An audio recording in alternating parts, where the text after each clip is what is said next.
Now, amid huge backlash by the opposition and recommendation of a CBI probe by the Lieutenant Governor, the Delhi government has scrapped its new liquor policy. Deputy Chief Minister Manish Sisodia, who also holds the excise portfolio, directed the department to revert back to the old regime of excise policy for a period of 6 months till a fresh policy is put in place. BJP, in a scathing attack at Arvind Kejriwal, said that it's the Saffron Party who exposed the Delhi government's corruption and scam in the liquor policy by Delhi Chief Minister Arvind Kejriwal. Sisodia, however, explained how the new policy was meant to end corruption and questioned illegal liquor being sold in Gujarat instead. Under the new policy, licenses of 849 liquor vends were issued through open bidding to private firms. Multiple inquiries were initiated into charges of, quote, undue financial favors to liquor licensees, unquote. The Lieutenant Governor earlier this month recommended a CBI probe into the alleged violation of rules and procedural lapses in the implementation of the excise policy. नई policy आने से इन लोगों ने जो भ्रष्टाचार मचा रखा था वो रुक गया, वो खत्म हो गया। तो इन लोगों ने पूरा प्लान बनाया कि इस नई पॉलिसी को फेल किया जाए। एक एक करके इन्होंने जितने प्राइवेट दुकान वाले आए थे उनको ईडी की धमकी दी, सीबीआई की धमकी दी। तो बहुत सारे शराब वाले तो दुकान वाले तो बेचारे कई सारे लोग तो दुकान छोड़ के चले गए। ये सिर्फ जेल जाने का डर है अरविंद केजरीवाल एंड गैंग को। इसलिए आपने पाप करने के बाद अब कोई नीति वापस लेने से जब तक लूट का पैसा वापस नहीं आएगा तब तक दिल्ली की जनता भी नहीं छोड़ेगी और हम सांसद भी नहीं छोड़ने वाले हैं अरविंद केजरीवाल गैंग को। पूरे साल में एक फुल ईयर में 850 दुकानों से 9,500 करोड़ रुपए का रेवेन्यू आना था। नई पॉलिसी के तहत सरकार की आय 1.5 गुने से ज्यादा बढ़ जाती, करप्शन खत्म हो जाता। लेकिन नई पॉलिसी आने से इन लोगों ने जो भ्रष्टाचार मचा रखा था वो रुक गया, वो खत्म हो गया। तो इन लोगों ने पूरा प्लान बनाया कि इस नई पॉलिसी को फेल किया जाए। तो दिल्ली में जो रेवेन्यू बढ़ना था, जिसको बोलकर ये पॉलिसी लाए थे, वो 550 करोड़ रुपए कम हो गया। तो ये झूठ ना बोलें कि ये टारगेट है। टारगेट वारगेट कौन जानता है? जो हकीकत है वो ये है कि रेवेन्यू कम हुआ है। मनीष सिसोदिया अभी इस बात की चिंता ना करे, वो इस बात की चिंता करे कि वो जेल में जाकर क्या खाएगा। तो वो अपनी सेहत थोड़ा ठीक कर लें, क्योंकि उसको अभी कई महीने और साल अपना जेल में रहने वाला है। सरकारी दुकानों के जरिए दिल्ली में शराब बिकती थी और खूब भ्रष्टाचार होता था उसमें। दिल्ली में पहले कुछ दुकानें प्राइवेट भी होती थी, लेकिन जो प्राइवेट दुकानें थी वो इन्होंने अपने ही यारों दोस्तों के नाम पे लाइसेंस दे रखे थे और उनसे लाइसेंस फीस भी कम लेते थे। तो ये सिस्टम खत्म करके ज्यादातर सरकारी दुकानों का, जिनमें खूब भ्रष्टाचार था, और इनके नेताओं, रिश्तेदारों, इन सबकी ड्राइवर और मेड के नाम पे चलती दुकानों को, इन सबको, सारे सिस्टम को बंद करके हमने नई पॉलिसी लगाई। दिल्ली की जनता की बहुत बड़ी जीत हुई।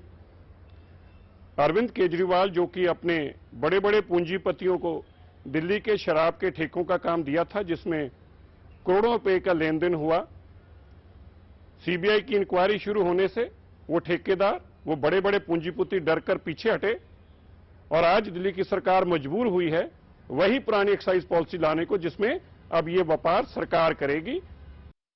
भारतीय जनता पार्टी शुरू से कहती आ रही है कि ये नई वाली पॉलिसी जो है उसमें भ्रष्टाचार हुआ है। पैसे इकट्ठे करे, भ्रष्टाचार किया, उसको, उस पैसे को पंजाब और अन्य राज्यों के चुनावों में यूज किया। अब अरविंद केजरीवाल साहब ये क्लैरिफाई करें कि जो पॉलिसी आपने अब स्क्रैप करी है उसमें कितना पैसा खाया है। यही पुरानी पॉलिसी का विरोध करते हुए अरविंद केजरीवाल ने कहा था कि पुरानी पॉलिसी में भी व्यापक भ्रष्टाचार होता था। जब पंजाब में बाकी और उत्तराखंड में चुनाव थे, उसके अंतर्गत ऐसा आरोप लगाते हैं लोग कि उस पॉलिसी में बहुत सारा लेन देन हुआ था, शायद उसके कारण से आप नई पॉलिसी लाए। अब वो आपका मामला निपट गया, अब वापस से आप पुरानी पॉलिसी पे जाना चाहते हैं। परंतु ये बात समझ लीजिए, शराब का शराब पानी होकर रहेगा, इसकी जांच होगी। आप जितने मर्जी से बचने के लिए बहाने ढूंढे, तरीके ढूंढे, अंततः ये जो आप पॉलिसी लेकर आए थे, इसमें करोड़ों रुपए का, लाख रुपए का गबन की बदबू आती है। उसकी जांच के बाद आपको इसके जवाब देने पड़ेंगे। दुकानों को जोड़कर कुछ काम किया गया, तो वो जो दुकानें हैं मास्टर प्लान की अवहेलना में बनाई गई थी, इसलिए उनको या तो एमसीडी ने बंद करा या दिल्ली हाईकोर्ट ने बंद करवाया। आप जिम्मेवार नहीं है, और जिस नंबर का आप फायदा उठाना चाहते हैं वो नंबर, वो संख्या तय करने वाले भी आप ही लोग हैं। और सरकारी व्यवस्था के तहत जिनको 2.5% जो है कमीशन मिलता था, आपने किसके प्रेशर में आके उसको 12.5% किया था। और दिल्ली का जो पैसा है, जो सबसे बड़ी बात आपको सोचने की है कि विस्की की खपत 50% से 57%, 60% के आसपास बढ़ी, वाइन की खपत 87% बढ़ी, बियर आदि 5% से ज्यादा बढ़ी। तो उतना टैक्स जनता को मिलना चाहिए, उतना लाभ दिल्ली को मिलना चाहिए, क्योंकि ये तो जो टैक्स का पैसा है वो दिल्ली का पैसा है। वो पैसा कम कैसे हो गया? जब खपत बढ़ी तो पैसा कम कैसे हुआ? आपकी आबकारी नीति में ऐसा क्या था जिसके कारण दिल्ली का रेवेन्यू कम हुआ है? और जो रेवेन्यू की ये संख्या बता रहे हैं कितने हजार करोड़ रुपया जो पूर्व की बिक्री पर है, तो उसके अंदर 980 करोड़ रुपया जो है वो सिक्योरिटी डिपॉजिट जो इन लोगों को करना होता है, जो पैसा वापस जाता है, वो रेवेन्यू का हिस्सा नहीं होता, कमाई का हिस्सा नहीं होता, उसको जोड़कर ये अभी वाली संख्या बता रहे हैं। तो कायदे से सेल बढ़ने के बाद, बिक्री बढ़ने के बाद जो टैक्स का फायदा दिल्ली को मिलना चाहिए था, वो टैक्स कैसे कम हुआ, जरा वो भी हिसाब दें। मेरे को एक शेर जो थोड़ा मैं बदल के कहना चाहती हूँ कि तू इधर इधर की न बात कर, ये बता कि दिल्ली को लूटा कैसे। दिल्ली को जो लूटा है आप उसका हिसाब दीजिए।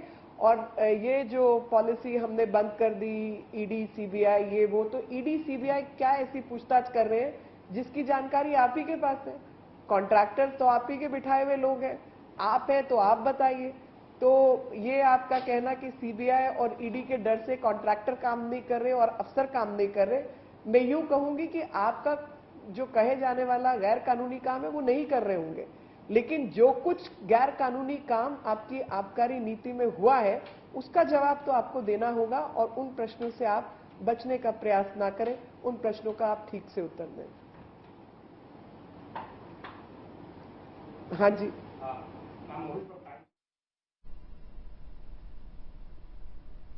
So that is, of course, the BJP mounting its charge against the Aam Aadmi Party government in Delhi, saying the questions still remain. So just by putting a stop to the excise policy which was introduced last year and saying that we are going back to the old regime, that doesn't put a lid over the matter as of yet.